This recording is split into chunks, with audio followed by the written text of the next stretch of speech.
personas. Estos son datos de la Organización Mundial de la Salud para el 2019. Por temas de la pandemia, no hay nuevos datos hasta ahora. Recién, perdónenme, porque alguien me está pidiendo entrar y que no me aparece.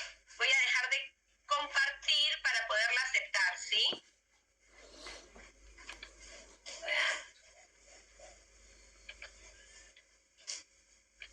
Espero que no entren muchos más porque si no voy a tener que hacer esto todo. Bueno, sí que entren, pero me van a tener que perdonar porque no me aparecen cuando estoy con el Power. Bien. ¡Mami! Les contaba que, según datos de la Organización Mundial de la Salud, en el 2019 había más de 2.000 millones de personas infectadas a lo largo del mundo, de las cuales 296 millones se convierten en portadores crónicos. Ahora van a ver de qué se refiere portador crónico. Y de estos portadores crónicos, un 20% evolucionan o desarrollan cirrosis. En ese mismo año fue causante de 820.000 muertes de personas por enfermedades relacionadas a este virus, fundamentalmente por presentarse como la forma como falla hepática fulminante o por complicaciones de la cirrosis. Y es responsable de la gran mayoría de los hepatocarcinomas a lo largo del mundo.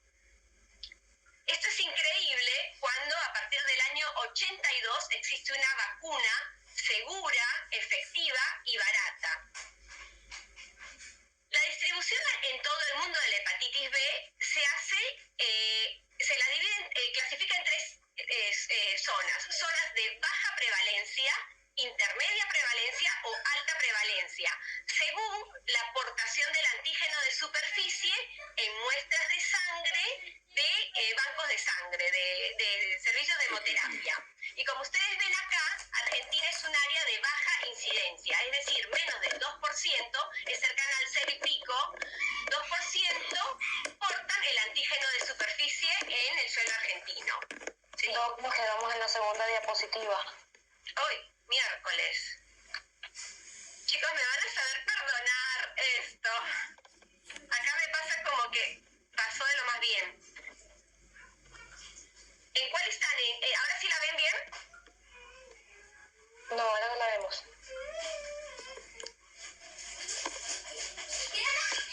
Bien, espérenme.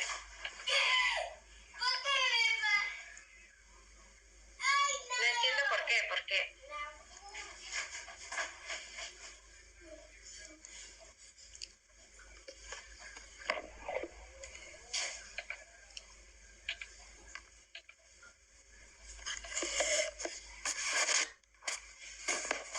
¿Esta la ven?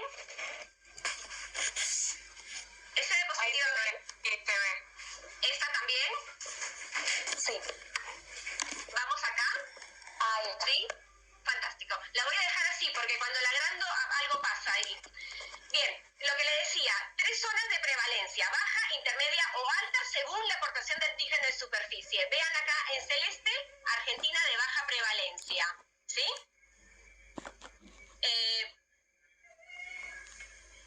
¿Ahí vamos bien? ¿Sí? ¿Pasó la siguiente diapositiva? Sí.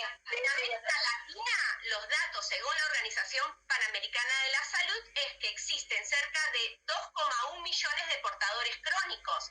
Seguro estos datos están subestimados porque en América Latina no hay la rigurosidad para hacer laboratorios como sí existe por ahí en países europeos.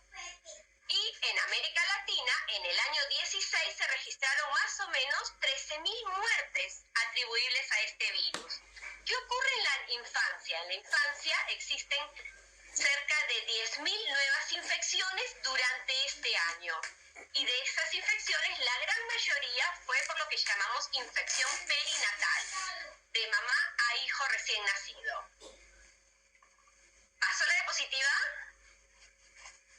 ¿Sí? ¿Qué ocurre en Argentina? Como les dije, Argentina es un área de baja prevalencia. Pero sin embargo, entre los años 2005 y 2011 fue la principal causa de falla hepática aguda en la población adulta argentina. Y a partir dicho, a pesar de las medidas que se tomaron, el gran porcentaje de falla hepática adulta se atribuyó a este virus. ¿Y qué se hizo en Argentina? En el año 92 se hizo obligatoria la vacuna en su forma monovalente, o sea, como una vacuna que solamente contenía prevención para la hepatitis B. Fue obligatoria para todos los que éramos personal de salud o grupos de riesgo. Eso era gente que estaba en cárceles o que vivían en instituciones. En el año 2000 en Argentina se implementó la vacuna monovalente en todos recién nacidos y la ley pedía de que sea colocado dentro de las primeras 12 horas de vida. En el año 2003 se agrega en el calendario nacional de vacunación la vacuna monovalente a los 11 años. Así comenzamos a vacunar a los recién nacidos y a los niños antes de llegar a la adolescencia, donde uno tiene sobre todo las situaciones de mayor riesgo. En el año 2009 se implementó la vacuna pentavalente. La pentavalente tiene la DPT, pertussis, difteria y tétano, más antígenos para Haemophilus influenzae tipo B y vacuna antihepatitis B. Entonces existía la vacuna pentavalente y ahí el calendario nacional pasó a ser la primera dosis monovalente en las primeras 12 horas de nacido y después la pentavalente a los 2, 4 y 6 meses. Es decir, todos los niños argentinos nacidos a partir del año 2009 tienen 4 dosis antihepatitis B, suficiente para el resto de su vida. En el año 2012 se logró una ley que provee vacunación universal para cualquier adulto, niño o cualquier ciudadano que pise el piso argentino y que quiera o desee vacunarse para hepatitis B sin serologías previas y sin nada. Cualquiera de ustedes puede ir a un vacunatorio y pedir vacuna para hepatitis B. Y se convirtió así en el primer país en América Latina en lograrlo. Según datos de la Organización Mundial de la Salud, para el 2015, ustedes vean acá, Argentina y casi toda América del Sur tiene una cobertura mayor al 90%. Esto parecía ser, wow, la panacea misma.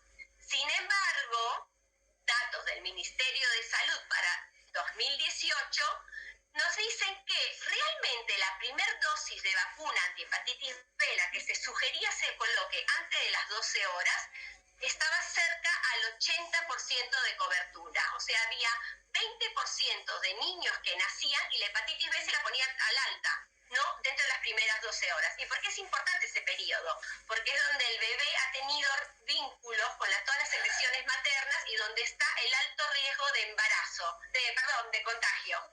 ¿Sí? En Argentina, en el año 2007, se implementó una serie de registros que se llamaron unidades centinelas para registros de las hepatitis virales. Y el reporte del año 2019 nos decía que entre el 2007 y el 2016, ya a varios años de implementada la vacunación, 7 años de implementada la vacunación en el recién nacido, ningún niño argentino había presentado una hepatitis B aguda. Y en cuanto a los niños que tenían hepatitis B de forma crónica, eran tan escasos y todos ellos niños grandes. Entonces, es lo que yo les decía. Gracias a la vacunación, cada vez vamos a ver menos hepatitis B si es que se puede llegar a mantener estos programas de vacunación. Estos últimos años hubo mucho abandono de la vacunación y nuestros países están empobreciendo de forma muy importante, que seguramente estos datos van a aumentar, pero no esperamos de que el aumento sea de forma considerable. Entonces, ustedes dicen, bueno, ¿para qué voy a estudiar un virus que la especialista me está diciendo que ve muy poquito? Yo nunca lo voy a ver. Yo vi que muchos de sus DNI son del exterior, con lo cual seguramente ustedes van a ir a trabajar a ciudades más pequeñas o en países en que por ahí no haya una cobertura o una posibilidad tan alta de vacunación, con lo cual es muy probable que se encuentren o con familias con hepatitis B o con niños que escapen a la vacunación y que puedan ser candidatos a contraer hepatitis B. Con lo cual les voy a contar qué es lo que tienen que saber, ¿sí? Lo que tienen que saber es, este es un virus DNA, pertenece a la familia del hepatnavirus, tiene las características de producir todo en la edad pediátrica. Los virus se replican felices en nuestra sangre, seguramente condicionado a que los niños tienen una respuesta inmunológica muy débil para agredir a este virus, ¿sí? Esto de que se replique tan feliz dentro de en los niños hace de que los niños tengan altas cargas virales, por lo cual son altamente infectivos. Y una característica importante de este virus es que tiene la capacidad de integrarse al genoma del huésped. El ADN del virus se incorpora al ADN del paciente o de la persona que la padece. Y recordar que este virus siempre es de transmisión parenteral. Ahora igual lo vamos a ver. ¿Qué quiere decir que se integra al genoma del huésped? En blanco el ADN del paciente o de la persona que presenta hepatitis B y en rosado el ADN del virus que se incorporó en los núcleos de los hepatocitos y se queda ahí feliz en su vida y gracias a una enzima que tiene el virus, que es una transcriptasa reversa, comienza a replicarse en forma muy acelerada. Muy acelerada. Y esta capacidad de integración lo tienen muy escasos virus en el mundo y hace que un paciente que tiene hepatitis B con el genoma integrado a su ADN tenga la capacidad de producir hepatocarcinoma sin que el paciente esté en un estadio de cirrosis. Algo, por ejemplo, para tener un hepatocarcinoma cuando uno tiene una hepatitis C, sí o sí ese paciente tiene que tener una cirrosis. Es como una condición. La hepatocarcinoma aparece luego de establecido un estadio de cirrosis. En cambio, la hepatitis B no. Puede aparecer una cirrosis cuando el paciente tiene una lesión moderada a nivel histológico. Existen varios genotipos, acá los tienen, de la A a la H. Hay una distribución mundial de este genotipo, se estudió mucho estos genotipos, pero la verdad es que tiene poca implicancia clínica. En Argentina y en América Latina y del sur y del centro, el que predomina es el genotipo F.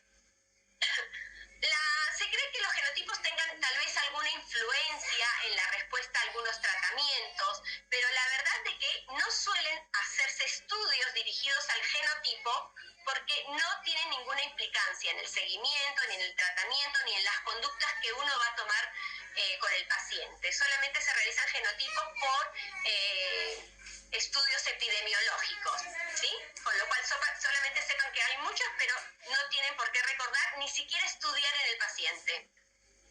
¿Vamos bien? ¿Van pasando bien las diapositivas, chicos? ¿Sí? Sí, doctor. Gracias. Bueno, la hepatitis B es diferente de lo que ustedes han visto, supongo que ya tuvieron la clase en adultos. Es diferente de lo que han visto o estudiado en adultos. ¿Por qué? Porque tiene obviamente diferentes características epidemiológicas. Sencillamente porque cuando un adulto se contagia hepatitis B en su edad adulta, fue de diferente manera que cuando se contagia un niño. La mayoría de los niños se contagian en el parto o periparto. Tiene diferentes características clínicas. Van a ver qué tipo de manifestaciones clínicas tienen los niños, que fundamentalmente son asintomáticos, mientras que los adultos no presentan tan pocos síntomas. Eso hace de que tengan una historia natural diferente. Obviamente hay diferentes indicaciones para el tratamiento y también diferentes opciones para el tratamiento. En la hepatitis B, como ocurre en todas las enfermedades, para poder indicar tratamientos específicos tuvo que haber una experiencia amplia en adultos y después estudios protocolizados en niños, con lo cual los tratamientos siempre terminan siendo más tardíos y menores que de lo que hay de oferta para la población adulta. Yo les había dicho que la característica de este virus es que siempre se transmite en forma parenteral. Eso quiere decir que se transmite a través de todos los humores y líquidos fisiológicos o patológicos del organismo.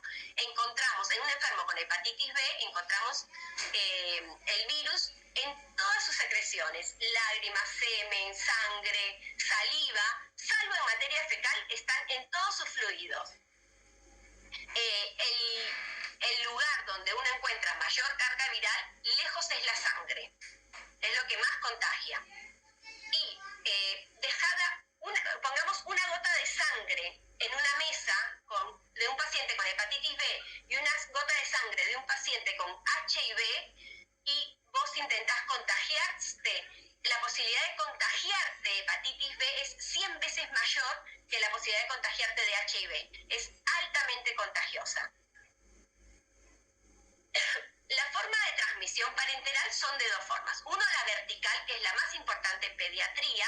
Esta puede ser perinatal, quiere decir cercana al parto, en el parto o posparto inmediato, que es en el 95% de los casos, o la transmisión vertical verdadera. Esto quiere decir de que el bebé o el feto se contagió intraútero. La posibilidad de contagiarse intraútero solamente ocurre cuando la placenta tiene algún tipo de lesión. ¿Por qué? Porque el virus es algo grande, no atraviesa la placenta. Lo único que atraviesa la placenta es su antígeno E. Y eso hace de que en una mamá contagiada, que presente hepatitis B, con una circulación viral positiva, una carga viral positiva, puede transmitir en un bebé, siempre, mejor dicho, transmite en su feto, en su bebé dentro del útero, antígenos E. Y ese bebé en el útero tiene contacto con antígenos virales, lo que hace que cuando nazcan se vuelvan muy tolerantes al virus si es que se contagian, ¿sí? Entonces, en resumen, la forma vertical casi siempre es perinatal, parto y posparto inmediato, o la transmisión vertical verdadera, intraútero, que es excepcional y necesito una lesión de la placenta. Y por último, la forma de contagio en forma horizontal. Veo que la forma horizontal es la que se da de persona a persona, no madre-hijo, a través de sangre, plasma o cualquier hemoderivado contaminado. Eso es, hoy en día en nuestros países es algo que no suele verse ni producirse. La forma de contagio de transmisión horizontal más frecuente es la segunda, es a partir de cortes, punturas de piel, drogadicción endovenosa o la vía sexual. Hay una forma que llamamos parenteral encubierta, que es la intrafamiliar. Si un niño nace y no se vacunó y en su casa hay alguien que presenta un antígeno de superficie positivo, durante los primeros 4 años en el contacto intrafamiliar estrecho puede tener una posibilidad cercana al 40% de contagiarse de hepatitis B, ¿sí? Me dan un minuto que acepto al que pidió unirse. Bien. ¿Cómo vuelvo?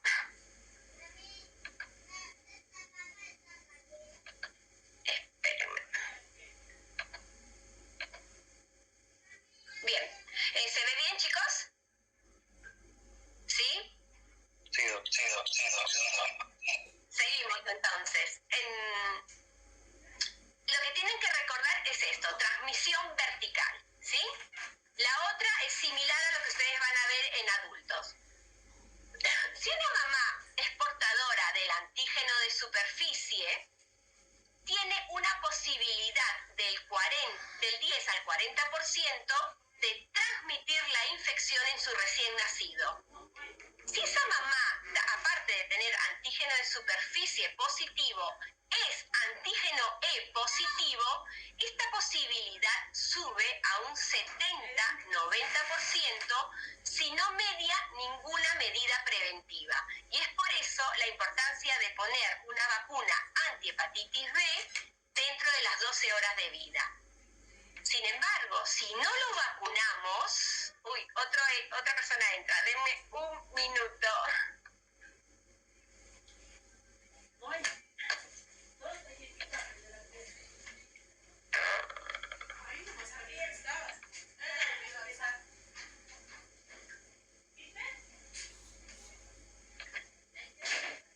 Perdónenme, chicos, pero la verdad es que no sé cómo estar hablando y aceptar admisión, entonces tengo que ir y venir. Bueno, yo lo que les contaba, 10 al 40% si la mamá es antígeno en superficie.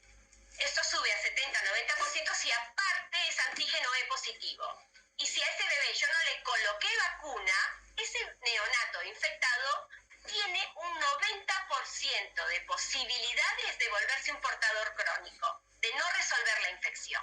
Es por eso la importancia de la vacuna en las primeras horas de vida. Aquí estaba. Y porque existe una relación inversa entre la edad de infección y las posibilidades de no resolver la infección, de volverse un portador crónico. Si es un niño recién nacido o menor de 1 año y se contagia de hepatitis B, en el 70-90% de los casos no van a poder resolver la infección y se van a poder volver portadores crónicos, que ahora van a ver qué son. Si ese bebé se contagia no al nacer, pero entre los 2 y 3 años de vida, esa posibilidad de convertirse en portador crónico disminuye a un 40-70%. Si el contagio es entre los 4 y 6 años, esto baja a 10-40%.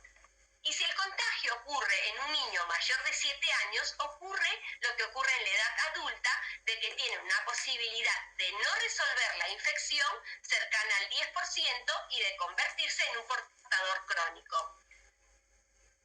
¿Cómo son estos niños? Estos son datos de niños con hepatitis B atendidos en nuestro equipo. Ustedes vean, 109 niños que no tenían ninguna enfermedad de base salvo hepatitis B. Y 19 niños que tenían alguna otra enfermedad. Estos niños, 19 generalmente tenían enfermedades que tenían que ver, por ejemplo, eran muchos hemofílicos, nenes que habían tenido leucemias, que venían politransfundidos, con lo cual las características un poco van a diferir de los que nos interesan. Lo que nos interesan es los niños sanos y que su enfermedad única es hepatitis B, porque ahí es donde yo voy a ver qué es lo que hace el virus. En lo otro va a estar modificado por la enfermedad de base. Entonces, más de 100 niños que seguimos, que solamente eran enfermos por hepatitis B, ustedes vean, el 33% solamente tenían transaminasas elevadas. Es decir, la gran mayoría, su hepatograma era mudo, no mostraba nada, parecían niños sanos. Y cuando los revisabas, no tenían síntomas. Acá pusimos un 5% de pacientes cuya ecografía decían que tenían alguna hepatomegalia o algún aumento de la ecogenicidad del hígado, pero realmente cuando vos los revisabas eran niños sanos. No te dabas cuenta si no hacías estudios serológicos de que pudieran tener una hepatitis B. Muy diferente de lo que uno ve en adultos, que son sintomáticos floridos. Cuando biopsiamos a 50 de esos niños para ofrecerles algún tratamiento, vimos que todos tenían lo que se llama hepatitis crónica, que se los voy a contar después en un dibujito que tenemos en las clases de hepatitis virales agudas. Hepatitis crónica quiere decir que hay un proceso inflamatorio, que hay linfocitos en el tejido hepático. Pero esta hepatitis era leve en el 34% de los niños, moderada en el 56% y muy poquitos tenían un proceso severo y un niño tenía cirrosis. Este era un adolescente que al infectarse al nacer, y él ya tenía 17 años, tenía realmente un compromiso importante en el hígado, cosa que no es habitual. Como les digo, si bien habían una hepatitis crónica activa, era de grado leve o moderado la gran mayoría de los pacientes. Entonces, ¿cómo es la hepatitis B en niños? La gran mayoría son asintomáticos, la gran mayoría tiene transaminasas normales y en los que se encuentran elevadas, estas son por 2 y nunca más allá de los 100, ¿sí? Espérenme que admito y vuelvo a compartir. Perdón, doctora, que se me desconectó. Sí, no te hagas ningún problema. Ustedes perdónenme que sea tan queso con el Meet. Si hubiéramos hecho un Zoom hubiera sido todo muy fácil. Bueno, les contaba, asintomáticos, enzimas normales o levemente aumentadas. En la biopsia casi no hay lesión importante, es de un grado leve a moderado. Y, sin embargo, el virus se replica feliz en ellos y todos tienen cargas virales tienen que recordarse de los niños, que es muy diferente de lo que van a ver que ocurre en los adultos. ¿Con qué cuento yo de laboratorio para poder estudiar la hepatitis B? Tenemos dos tipos de test. Unos que son los serológicos, los ELISA, que generalmente nos vuelven locos en la facultad para estudiarlos, y los test moleculares. Los ELISA, tengo por un lado los antígenos y por el otro los anticuerpos. Los antígenos, antígeno de superficie, que es el primero de arriba, que tiene su correspondiente anti-S, ¿sí? Para que aparezca el anti-S, primero tiene que desaparecer el antígeno de superficie, y eso es lo que se llama curado, pero ahora lo vamos a ver, quédense tranquilos. El anticore, que siempre va a estar presente desde que te contagias hasta que te morís, porque este no es un anticuerpo neutralizante, entonces solamente te dice que vos has conocido al virus, que puede ser de tipo M, las primeras semanas de infección, pero el que generalmente encontramos en la hepatitis crónica es la inmunoglobulina G anticore. El antígeno core nunca lo vamos a encontrar en sangre porque está dentro del hepatocito, no circula, no lo podemos hallar. Y por último, el antígeno E, que tiene su correspondiente anti-E. El anti-E va a aparecer cuando desaparece el antígeno E. Nunca coexisten. Y en cuanto a los test moleculares, tenemos las famosas PCRs, que en el caso de la hepatitis B generalmente son cuantitativas. Lo que me habla es de cargas virales, cuántas copias o logaritmos del virus tengo circulando en sangre. Entonces, en la facultad se acordarán de que nos hacían aprender de memoria cuántas semanas, en 5 semanas, cuándo aparece tal antígeno, cuándo aparece tal anticuerpo, forma aguda y crónica. Bueno, acá la tienen la foto, la tienen en Google, la buscan, pero ni yo, que hago hepatología todo el tiempo y que tuve la suerte de ver muchas hepatitis B, me acuerdo de esto. Con lo cual, ni se los acuerden y no tiene ninguna importancia saberlo. Para eso está el celular y lo buscas en 1 minuto si te fuera a importar.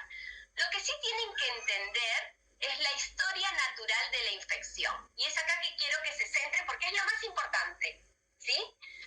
La infección que ocurre tanto en niños como en adultos, pero yo me voy a referir en adultos, es un proceso dinámico, ¿sí?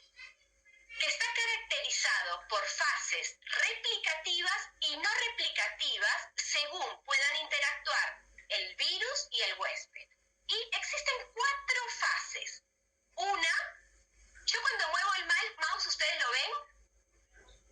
Sí, doctora. Sí, fantástico. Sí, sí se ve.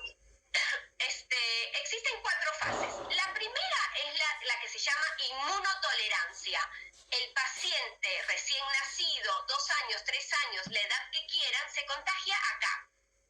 Cuando se contagia, cuando es perinatal, ustedes acuérdense que como ya conocí el antígeno E, el sistema inmune no desarrolla mucha respuesta para tratar de combatirlo porque lo reconoce hasta como propio, ¿sí? Y si no se contagió en el periparto y se contagió más tarde, pequeñín, 2, 3 años, su sistema inmune no es lo suficientemente competente como para tratar de liquidar al virus. Entonces, la persona X se contagia a esa edad de la vida y obviamente va a tener en sangre tanto el antígeno de superficie como el antígeno E.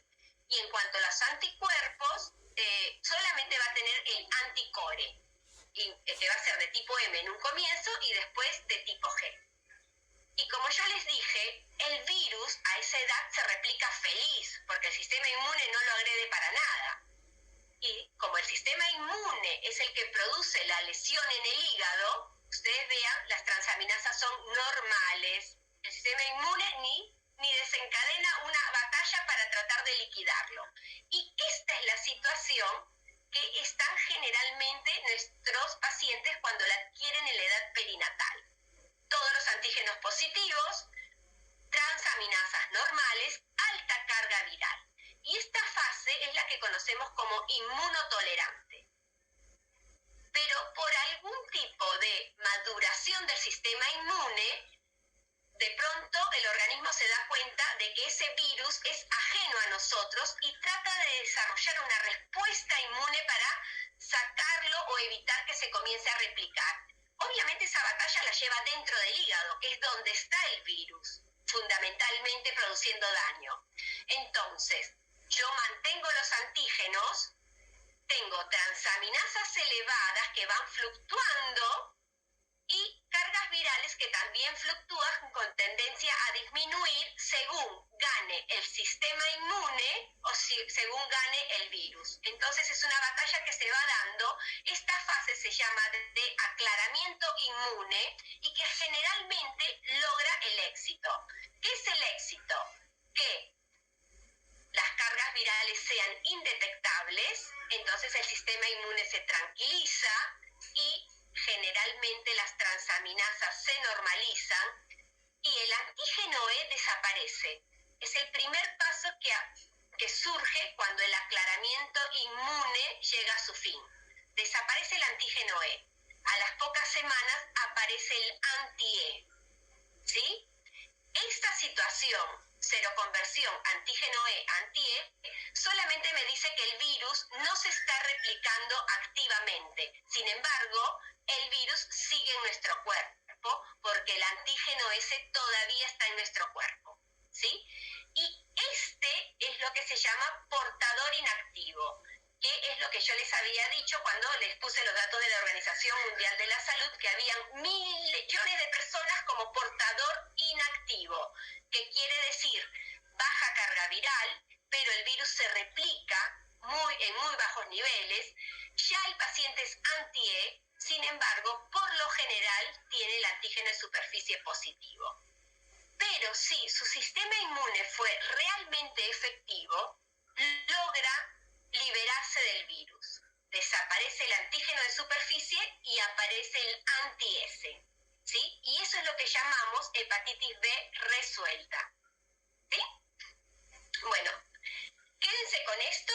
Como yo les dije, los momentos más importantes: inmunotolerante, una situación que es la clásica de la edad pediátrica, y el portador inactivo, que es casi la situación clásica del que no pudo curar la hepatitis B. Y había muchas dudas de en verdad, hace unos años, ¿cuántos pacientes lograban esa seroconversión E-anti-E?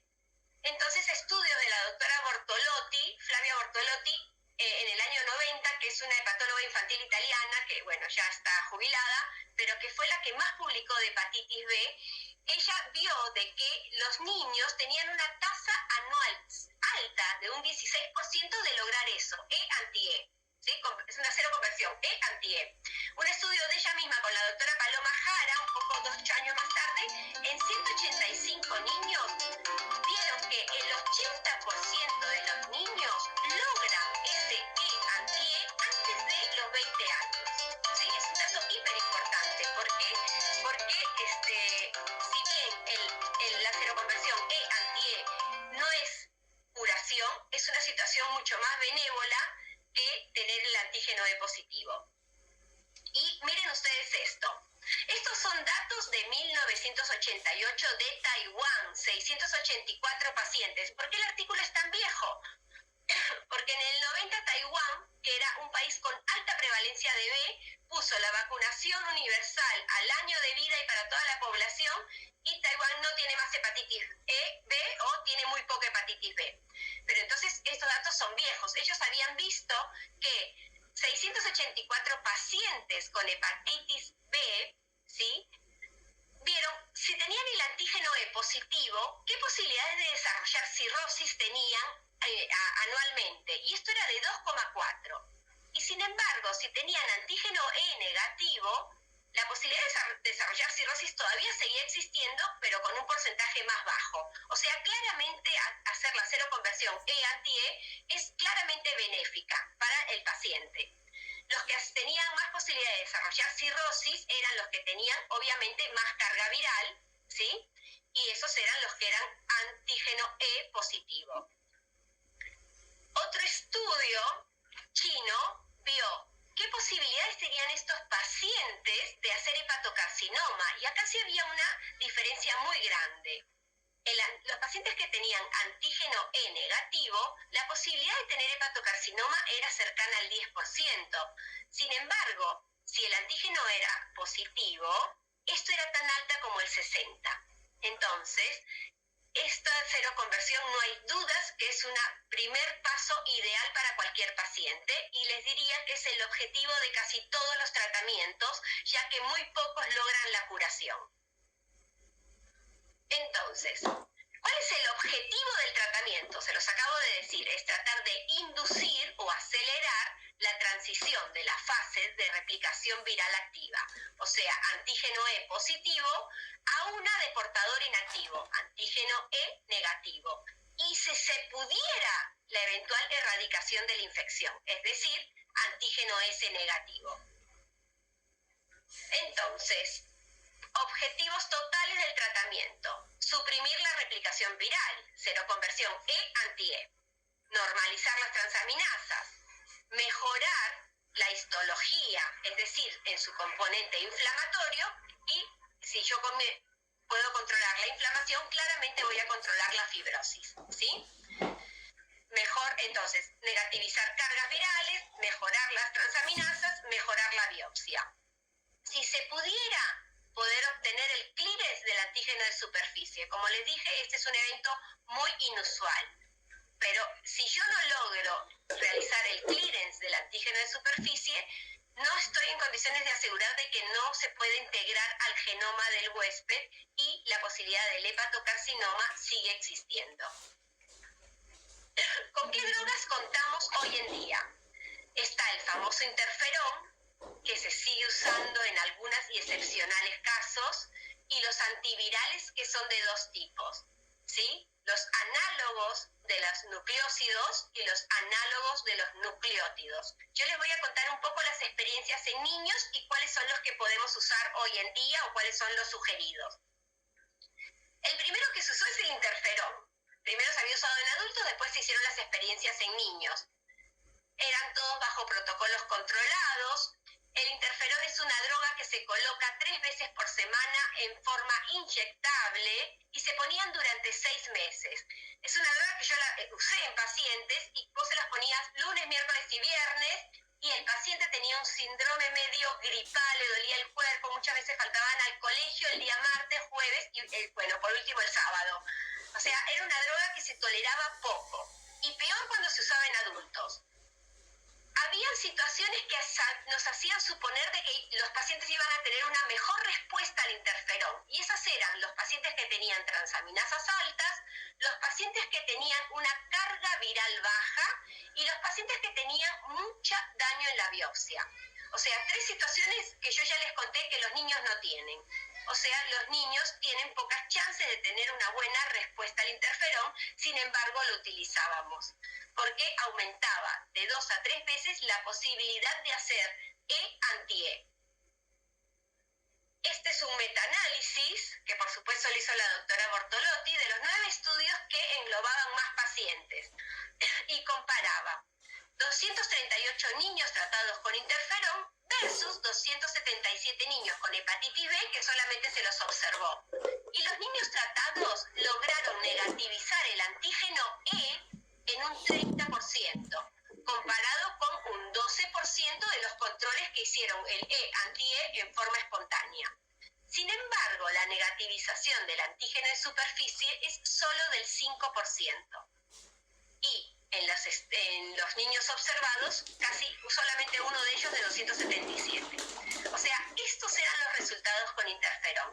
Para una droga que inyectábamos 3 veces por semana, que la pasaban mal realmente, tenía también un serio costo, y con esta pobreza de respuesta. O sea, tratamientos totalmente desalentadores. ¿Qué pasa con las nuevas drogas, los que llamamos análogos de nucleócidos? Hay muchas experiencias en pediatría. La primera fue la lamivudina. Nosotros, acá estaba mi ex jefa, que es la doctora Isabel Badía. Nosotros participamos en este protocolo que era internacional y que englobaba varios centros del mundo, en el que se probó lamivudina en niños después de lo observado que ocurría en adultos, que parecía en una primera instancia como muy esperanzadora porque las cargas virales bajaban rápidamente. Lo que se trataba de ver era cuál era la respuesta virológica. Acá lo que se medía era cómo era la PCR. No se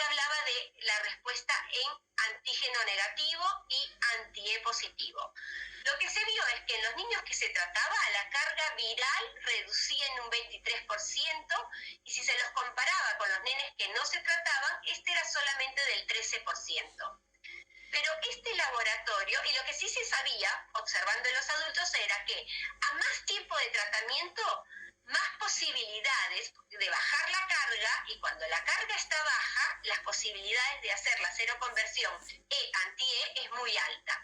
Y entonces a los pacientes se los sometió un buen tiempo, varios años, 4 o 5 años, de tratamiento continuo con la lamivudina. Y en los estudios siguientes se vio de que apareció una mutante de este virus, que como no tenía una expresión ni clínica ni bioquímica, no se le dio gran trascendencia y se siguió con la experiencia de la lamivudina. Este estudio publicado por Socal, que es de los mismos pacientes de ese protocolo, vio que 276 niños tratados tenían una disminución o negativización de la carga viral en un 54%, ¿sí? Que solamente el 3% de los niños tratados negativizaban el antígeno de superficie. Tan triste como lo que nos había ocurrido con la lamivudina. Y sin embargo, el 49% de los niños tratados durante 2 años tenían mutantes y el 64% de los niños tratados durante 3 años. No se les daba mucha trascendencia que era esa mutante, no quedaba claro si era importante o no. La verdad que esa mutación que sufrió el virus por esta droga condicionó tratamientos futuros. Los niños no fueron igual de respondedores a tratamientos que aparecieron, los niños y adultos, lo mismo ocurrió en adultos. Y esta es la circunstancia que hace que hoy la lamivudina nadie la quiere usar y realmente nadie la use. Bueno, vayamos a la siguiente droga con experiencia, el Adefovir. El Adefovir, ese es el protocolo más importante que hay, la experiencia más importante, que la hizo también Socal, que le dio Adefovir a niños entre 2 y 17 años y lo comparó con un grupo placebo, ¿sí? A diferentes dosis y durante 48 semanas, lo que es cercano a 1 año de tratamiento. Y lo que él quería saber era cuánto bajaba la carga viral. Él decía que el respondedor era el que tenía una carga viral de menor de 1000 copias, que era en ese momento el límite de detección de sus PCRs. Y con ese estudio él comprobó de que hay una importante actividad antiviral en los niños grandes, cercana al 23%. De 100, 23%. Vean qué pobres son las respuestas de tratamientos para el virus B. En los niños más pequeños de 12 años no había diferencia en la respuesta, en los que no recibieron nada, en los que recibieron Adefovir. Por eso, a partir de estos estudios, nadie postula tratar con Adefovir a niños pequeños.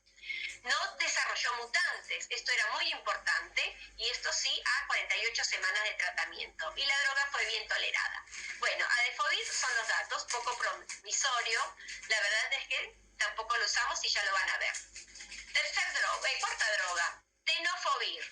El estudio abarcó niños grandes. Después de la experiencia con el Adefovir, se comparó 52 niños que recibieron la droga versus 54 que solamente se los observó, ¿sí? Obviamente todos, la gran mayoría del antígeno E positivo. Y los resultados fueron que el 89% de los niños tratados negativizaron la PCR versus el 0% de los niños observados. Esta experiencia hizo pensar de que Tenofovir es una buena droga de elección, ¿sí? No hubo diferencia entre si los pacientes habían tenido experiencias antes con interferón o con Adefovir, y no hubo resistencia o aparición de mutantes a 72 semanas de tratamiento. Los eventos adversos